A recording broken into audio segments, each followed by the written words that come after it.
Mathematical methods, resultant and magnitude of R complete हो गया है। और उसके स्पेशल केसेस भी हम लोगों ने देखे जो आपके सिलेबस में नहीं है, लेकिन आपको एक्स्ट्रा इन्फॉर्मेशन के लिए सीईटी, जेई, वो सब एग्जाम के लिए, एमसीक्यू के लिए आपको वो जरूर फायदा करेगा। ठीक है,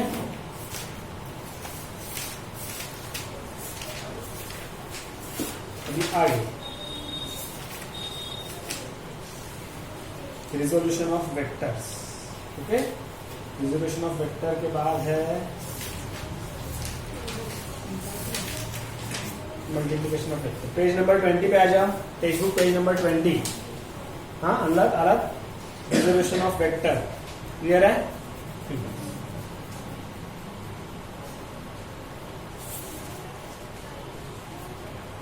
चलो,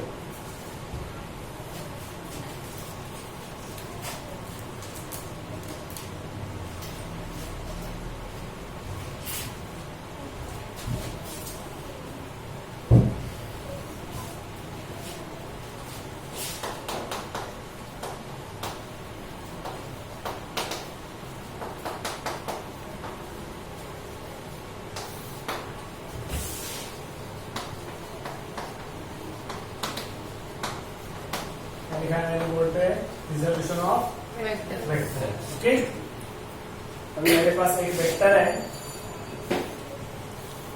जिसका नाम है वी बार। उसके का नाम क्या है? वी बार। अगर इसी वी बार के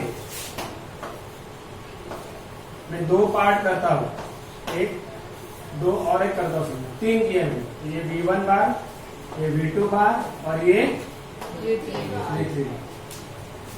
तो वी बार को मैंने कितने पार्ट में डिवाइड किया? तीन पार्ट में डिवाइड किया। कौन से तीन पार्ट में? V1 बार, V2 बार, V3 बार। बराबर है?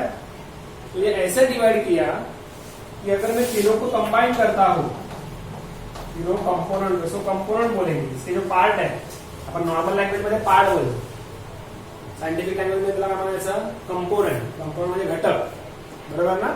तो ये जो कंपोनेंट है, इन तीनों को अगर मैं ऐड करता हूं तो मुझे ओरिजिनल वेक्टर मिलना चाहिए। समझा? ये कौन सा भी थ्योरम नहीं है, ये जस्ट कॉन्सेप्ट है। कुठलाही लॉ किंवा कुठलाही रूल नाही हा, कळला? फक्त एक छोटी सी कॉन्सेप्ट है। किसी भी वेक्टर को मैं अगर दो या दो से ज्यादा पार्ट में डिवाइड कर देता हूं, स्प्लिट कर दे, स्प्लिट म्हणजे काय?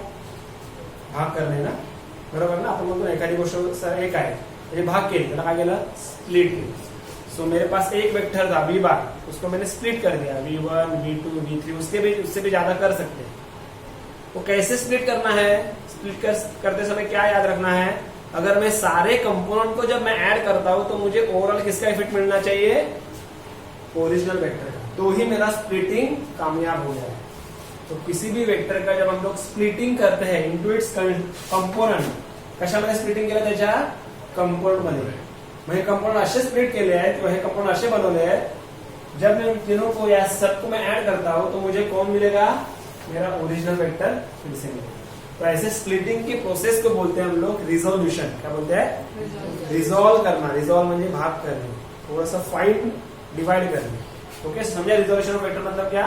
The process of splitting of any vector into it's constituent component. Constituent म्हणजे काय? हे त्यांचे भागच आहेत ना, त्याचाच भाग आहे ना हे constituent component. So that if you combine all this component you will get original vector again. हे सर्वांना आपण जेव्हा एकत्र कंबाइन करणार तेव्हा आपल्याला काय मिळालं पाहिजे? अशा पार्ट मध्ये डिवाइड करायच्या प्रोसेसला, अशा पार्ट मध्ये स्प्लिट करायच्या प्रोसेसला काय म्हणायचं? Resolution of vector. Mug resolution म्हणजे स्प्लिटिंग करणे की कंबाइन करणे? स्प्लिटिंग करणे। मी तुम्हाला एक्सप्लेनेशन साठी बोललो की ते स्प्लिट केलेले भाग एकत्र केल्यावर ओरिजिनल वेक्टर मिळतोय। कंबाइन करायला म्हणजे रिझोल्यूशन नाही, ओरिजिनल वेक्टरला पार्ट करणे, ते म्हणजे काय झालं? Resolution of vector. अरे समझ में आया क्या? समझा? ठीक है। तो इसको मैं 1, 2, 3 नाम दे सकता हूँ, अल्फा बीटा गामा नाम दे सकता हूँ, XYZ नाम दे सकता हूँ, कुछ भी कंपोनेंट को कोई भी नाम दे सकते हैं। क्लियर है? What is resolution of vector? अभी इसी रिजोल्यूशन को मैं थोड़ा सा और स्पेसिफिक करता हूँ। ये मैंने कोई भी डायरेक्शन में किया ना, अगर किसी भी वेक्टर को मैं उनके परपेंडिकुलर कंपोनेंट के पार्ट में स्प्लिट करता हूँ। परपेंडिकुलर के ऊपर मतलब क्या समझे, मेरा एक्स वाई एक्सिस है, एक्स एक्सिस है, वाई एक्सिस है, और ये मेरा एक वेक्टर है, समझो अगेन वी बार। तो मैंने वी बार के दो पार्ट किए, सोफिया ध्यान दो, वी बार के अगर मैंने दो पार्ट किए, एक पार्ट एक्स के डायरेक्शन में, दूसरा पार्ट वाई के डायरेक्शन में, इसको मैं वी एक्स बोलता हूँ। तो इसको क्या बोलता हूँ मैं, वी वाई बार, और ये आएगा वी एक्स बार, बराबर है। तो मैंने एक कंपोनेंट को दो परपेंडिकुलर कंपोनेंट में डिवाइड किया। ये भी प्रोसेस कौन सा हो गया, रिजोल्यूशन ऑफ वेक्टर। क्या हो गया, रिजोल्यूशन ऑफ वेक्टर। समझ में आ रहा है, ठीक है। तो इन कंपोनेंट को हम लोग बोलेंगे रेक्टेंगुलर कंपोनेंट। क्या कंपोनेंट लगा बनना, क्या rectangular, because they are perpendicular to each other. ये दोनों component V X and V Y मतलब क्या है, therefore they are known as rectangular component. क्या बनना, rectangular component. Again same, v bar is equal to how much, vx bar plus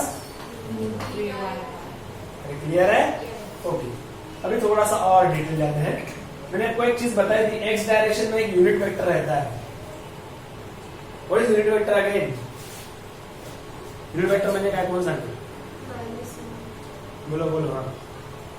unit vector का magnitude कितना होता है, 1। Magnitude is always 1। What is the direction of unit vector, u bar, sorry u है, उसका symbol हो गया, लेकिन उसका डायरेक्शन क्या होता है, थोड़ा रिकलेक्ट करो।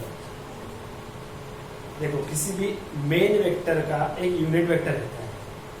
असं कुठल्याही समजा एखाद्या माणसाचा असिस्टंट असेल, बरोबर आहे, तसंच एका मेन वेक्टरचा एक युनिट वेक्टर असतो। तो युनिट वेक्टर काय करतो, it helps to direct the main vector. म्हणजे तो वेक्टर फक्त कशासाठी काम करणार आहे, मेन वेक्टरच्या डायरेक्शन साठी। समजा आता एक्स डायरेक्शन मध्ये एक वेक्टर आहे, बरोबर, या एक्स डायरेक्शन सांगायला माझ्याकडे एक नाम है, ते म्हणजे आय हॅट। तो आई हैट से मुझे पता चल रहा है कि वो जो वेक्टर है उसका डायरेक्शन एक्स डायरेक्शन का है। मैं जब भी आई हैट बोलूंगा तो मुझे कौन सा डायरेक्शन याद आना चाहिए, एक्स एक्सिस का डायरेक्शन। जब भी मैं आई हैट जब बोलता हूँ, पूरे फिजिक्स में कभी भी मैं आई हैट जब बोलूंगा, केमिस्ट्री में रहना, फिजिक्स में, जब मैं आई हैट बोलता हूँ, एक ही डायरेक्शन मुझे याद आना चाहिए, वो है एक्स एक्सिस का डायरेक्शन। जब भी मैं जे हैट बोलता हूँ, मुझे वाई एक्सिस का डायरेक्शन याद आना चाहिए, तुरंत याद आना चाहिए। जब भी मैं के हैट बोलता हूं तो कौन सा डायरेक्शन आना चाहिए, झेड एक्सिस का डायरेक्शन। ये आप बाय हार्ट कर लो। कधी पण तुम्हाला विचारलं, तुम्हाला सांगता आलं पाहिजे आय हॅट म्हणजे कोणती डायरेक्शन, एक्स एक्सिस डायरेक्शन। जे हॅट म्हणजे कोणती, आणि के हॅट म्हणजे झेड एक्सिस, बराबर है, ओके। तो मेरे पास अभी वी एक्स बार है, तो ये वी एक्स बार किसका कंपोनेंट है, वी बार। कोणाचा पार्ट है, वी बारचा पार्ट। आपण काय केलं ह्याच्यावर, रिझोल्यूशन केलं ना, स्प्लिट केलं ना। स्प्लिट कितने पार्ट में किया, 2 पार्ट। उसमें से एक पार्ट कौन से डायरेक्शन में आ गया, एक्स एक्सिस के डायरेक्शन में, जिसका नाम मैंने क्या दिया, वी एक्स बार। एक पार्ट कौन से डायरेक्शन में चला गया, वाई एक्सिस के डायरेक्शन में, जिसका नाम मैंने क्या दिया, वी वाई बार। क्या नाम दिया, वी वाई बार, बराबर है। अभी वी एक्स बार, ये वेक्टर, ये भी वेक्टर है ना, पार्ट हुआ तो क्या हुआ, ये तो वेक्टर ही है ना, ये भी वेक्टर है, ये भी वेक्टर है, बराबर। इस वेक्टर में 2 चीजें छुपी होती है। कौन सी 2 चीजें, एक मैग्नीट्यूड और एक डायरेक्शन। अब ये मैग्नीट्यूड किसके ऊपर डिपेंड रहेगा, वी के वैल्यू के ऊपर डिपेंड रहेगा। लेकिन जब मैं एक्स बोलता हूं तो मेरा डायरेक्शन फिक्स है, वो है समझा, क्यों आई हैट, एक्स एक्सिस डायरेक्शन में वो कंपोनेंट। अरे समझता है।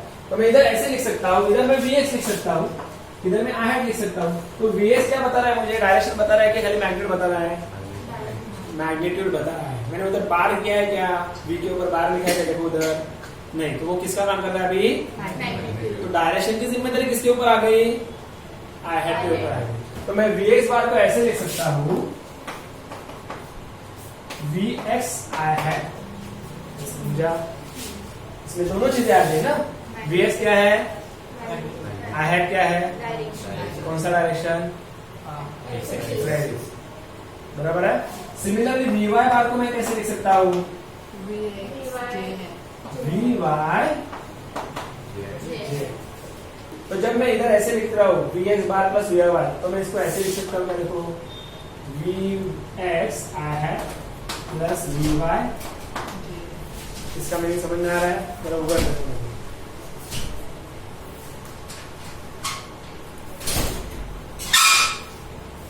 बस बस आपको बोलो, आपको बोलो बस हेला कळलं कुठला पेपर सोडवला? इतिहास ना? चालू आहे, चल काढ सायन्स का शुरुआत करा डायरेक्ट, इधर सेकंड लाइन बंद करो। चलो समझा? हम लोग किधर थे? वी बार को मैं कैसे लिख सकता हूँ फिर? वी एक्स आई है प्लस वी बाय जे। तो इधर मुझे इसके ऊपर एरो देना चाहिए कि नहीं चाहिए? तो डायरेक्शन का नाम कौन करेगा? I I hat and J hat. Very good, समझ में आ रहा है अभी? तो आई हैड जे हेड का वैल्यू कितना होगा? Very good, I hat J hat का वैल्यू कितना है? तो खाली किसका काम कर रहे हैं वो? तो इसलिए उसका नाम क्या है? Unit vector. क्या नाम है? समझ में आ रहा है क्या बोल रहा हूं मैं? ठीक है, ओके। तो मैंने ये दो पार्ट में किया, समझो मैंने इसको और एक पार्ट में किया स्प्लिट। इधर क्या लिख सकते हैं हम लोग एडिशनली?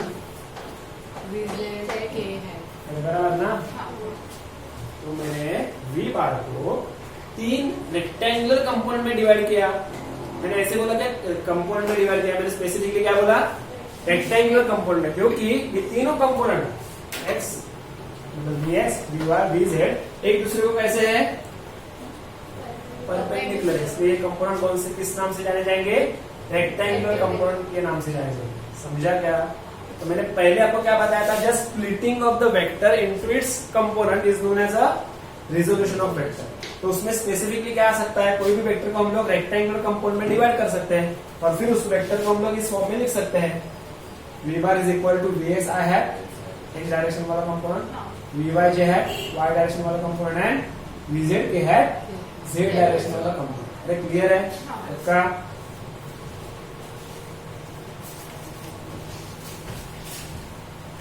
लिहू नका आता सध्या, आपण काही ठिकाणी काम करतोय resolution of given vector. Okay, अजून थोडासा specific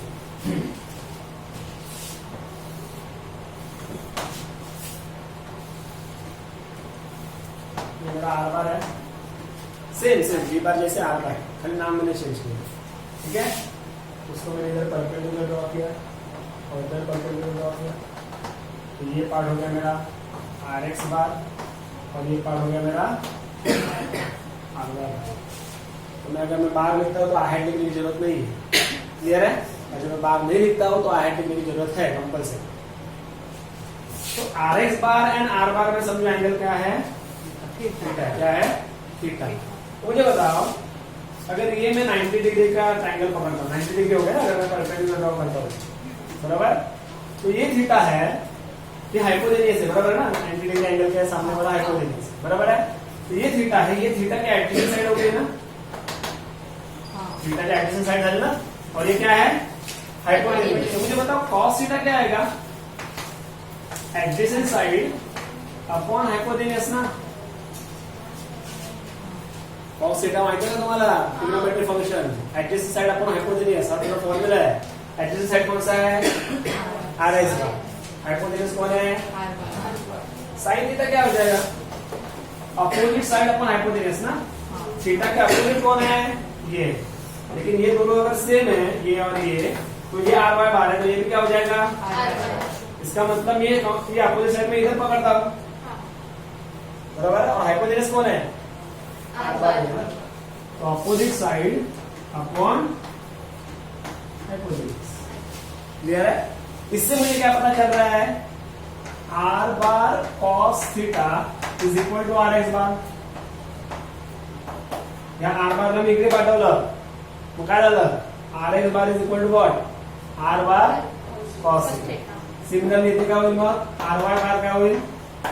are bar sine theta. अरे क्लियर आहे का? नक्की? मग मी तुम्हाला मगाशी जे बोललो होतो, R bar is equal to what? R X bar plus R Y bar, हे असं लिहून दिलं होतं ना मी? V bar is equal to V X bar plus V Y bar. Z axis नाही बघायला सध्या आपण। मग आर एक्स बार म्हणजे हे पण आहे ना? आर बार कॉस आणि आर वाय बार काय आहे? Are bar sine theta, are बार काय साइन थीटा, बरोबर. समजा मी बार काढला, हा मी बार काढला तर डायरेक्शन कुठली आहे ही एक्स, म्हणजे ते मला काय यायला पाहिजे. आणि इकडला बार काढला मी तर काय लिहिलं पाहिजे मला ते कळलं. म्हणजे आर बार मी कसं लिहू शकतो, R cos theta hat plus R sine theta. So this is the component in the direction of x axis, this is the component in the direction of y axis, बराबर ना. ओके, अभी मैंने ऐसे क्यों लिखा इसको, थीटा के term में क्यों लिखा, मैंने प्रीवियस लेक्चर में आपको बताया था. तुम्हाला फक्त काय लिहिलं असणार, एक थीटा लिहिलं असणार आणि एक मेन गोष्ट लिहिली असणार. मेन गोष्ट म्हणजे आर थीटा माहिती आहे त्याच्यावर तुम्हाला हा कंपाऊंड कळेल, आर थीटा माहिती त्यावर हा कंपाऊंड कळेल. आर एस आर वाय माहिती नसतं आपल्याला, थीटा माहिती असतो आणि आर बार माहिती आहे. त्याच्यामुळे तुम्हाला ह्या दोन गोष्टी कळतील. टोटल आर बारचं डायरेक्शन किंवा ह्या छोट्या छोट्या कंपाउंड तुम्हाला फाइंड करता येतील. कळला.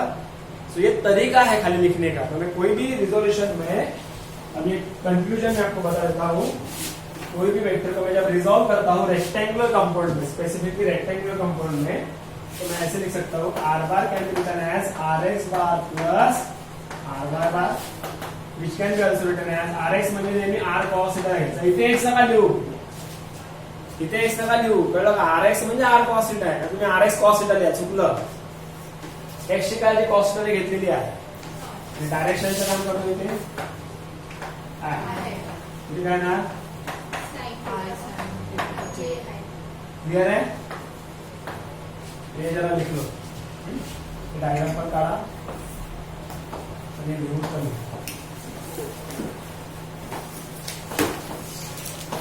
Resolution of vector.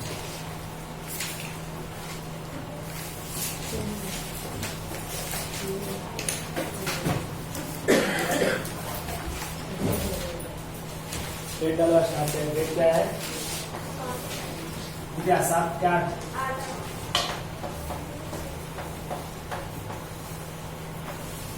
8 November 2021.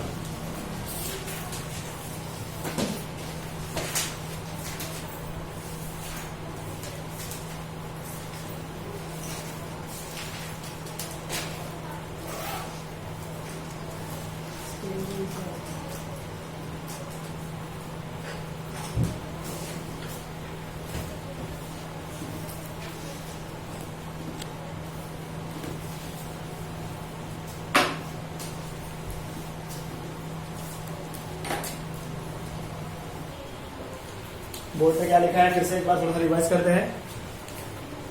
Are बार को मैंने जस्ट जनरल फॉर्म में लिखा है, लेकिन मुझे सेपरेटली आर का मैग्नीट्यूड एंड आर का डायरेक्शन चाहिए. तो मुझे क्या करना पड़ेगा, तो magnitude of are bar find करने के लिए मेरे पास ये जो इक्वेशन है डायग्राम से जो मिले हैं, R X is equal to R cos theta, मैंने बताया आपको कैसे आता है, R Y is equal to R sine theta, ये दो इक्वेशन है सेपरेट.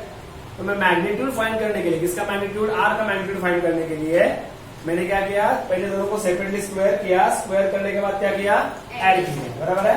इसमें क्या है, आर स्क्वायर कॉमन निकाला, लेफ्ट में जो चीजें हैं उनका खाली एडिशन हो गया स्क्वायर करके. इधर से R square common, cos square theta plus sine square theta, ये तो आपको पता है rule, sine square theta plus sine square theta is 1. इधर बचेगा खाली आर स्क्वायर, लेफ्ट में कौन बचा है, R square plus R square plus R Y square. मुझे आर चाहिए तो दोनों साइड का मैं क्या लेता हूँ, स्क्वायर रूट लेता हूँ. क्या लेता हूँ, स्क्वायर रूट लेता हूँ. स्क्वायर रूट लेने के बाद आर स्क्वायर का स्क्वायर रूट लिया तो आर बचेगा, लेकिन ये पूरे टर्म का स्क्वायर रूट लिया तो इसे स्क्वायर रूट के अंदर लिखना पड़ेगा. तो मुझे मिल गया magnitude of R in terms of X and Y. अभी डायरेक्शन ऑफ आर मतलब थीटा फाइंड करना है, तो उसके लिए मैंने यही दो इक्वेशन को रेफरेंस लिया. इक्वेशन 2 डिवाइड बाय इक्वेशन 1 करो, क्योंकि मुझे पता है कि tan थीटा फाइंड करना है. क्या फाइंड करना है, तो tan कब मिलता है, साइन अपॉन कॉस की कॉस अपॉन साइन. इसलिए मेरा ध्यान गया किधर, equation 2. Equation 2 divide by equation 1 किया. जैसे मैंने सोचा था वैसे आर आर कैंसिल हो गया, sine theta upon cos theta, tan theta मिल गया. लेकिन लेफ्ट में जो चीजें हो रही है वैसे नहीं लिखा, लेफ्ट में जो हो रहा है मैंने लिख रहा है, राइट में एडजस्टमेंट किया है, लेफ्ट में जो हो रहा है वैसे लिखा है मैंने. थीटा नहीं, हम थीटा चाहिए तो tan को हटाना है, tan को उस साइड में शिफ्ट करना है. तो tan को थीटा से अलग किया तो इधर आके वो tan इनवर्स हो गया. बाकी इसके अंदर ब्रैकेट के अंदर theta is equal to tan inverse of R by upon R. ये फॉर्मूला याद रखो. क्लियर है पक्का, लिख लिया आपने ये. ओके. यांनी लिहून द्यायचं असेल तर लिहून घ्यायचा.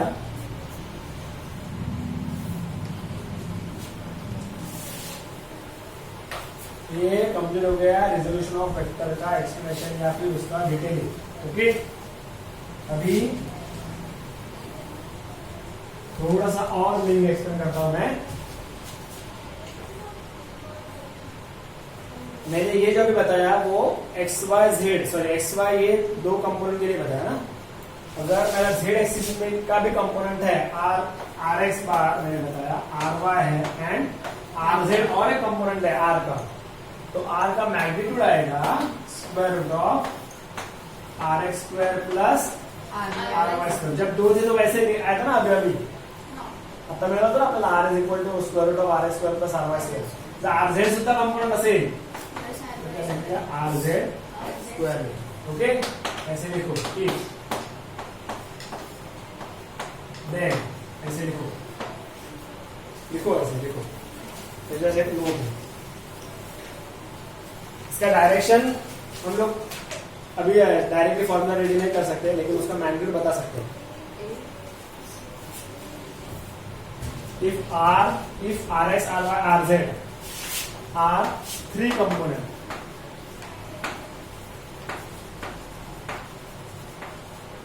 then r is equal to r x square plus r y square plus r z square का स्क्वायर रूट.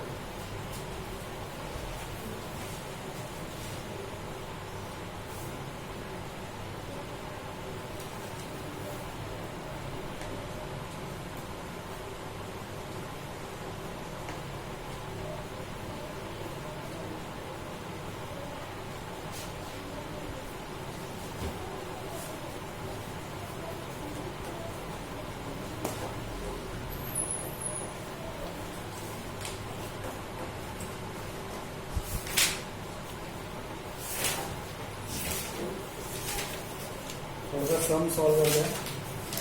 न्यूमेरिकल सॉल्व करूया. आतापर्यंत जेवढा पाहिजे त्यावर बेस असते.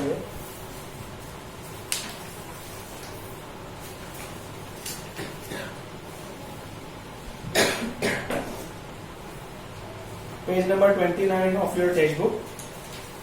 Page number 29 of your text book. Viraj बाळा झोप आली का तुला? मग चेहरा कसं सांगतोय मला? कंटाळा आला का पूरा लेक्चर नको ना. 29 पे सम नंबर 2 और उस 2 में सब क्वेश्चन नंबर भी 2. Page number 29 of your text book, sum number 2 और उसका सब क्वेश्चन भी 2. नॉर्मली तुमने जो 2 लिखा है वो क्या लिखा है उसमें? If V1 bar is equal to, Dhruv लक्ष्य दिया, इफ